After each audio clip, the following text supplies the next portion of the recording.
Habang patuloy na pinag-uusapan ang naudlot na kasalan nila ni Bea Alonzo, tila mas nakatuon naman ngayon si businessman Vincent Co sa kanyang mga negosyo kaysa sa mga usap-usapan sa showbiz.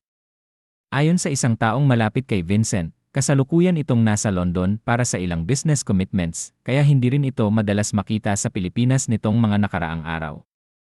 Kwento ng source ni John Lali ng Abante, sinubukan pa umano nitong kumustahin si Vincent, ngunit doon nito na lamang nasa ibang bansa pala ang negosyante. Dahil sa kanyang biyahe, hindi rin daw nito napagbigyan ang isang imbitasyon sa social gathering na sana ay dadaluhan niya. Sa kabila ng mga intriga at espekulasyon tungkol sa kanyang personal na buhay, mukhang mas pinipili ni Vincent na manatiling low profile at ituon ang kanyang atensyon sa trabaho at mga business ventures. Habang patuloy na pinag-uusapan ang naudlot na kasalan nila ni Bea Alonzo, tila mas nakatuon naman ngayon si businessman Vincent Co sa kanyang mga negosyo kaysa sa mga usap-usapan sa showbiz. Ayon sa isang taong malapit kay Vincent, kasalukuyan itong nasa London para sa ilang business commitments, kaya hindi rin ito madalas makita sa Pilipinas nitong mga nakaraang araw.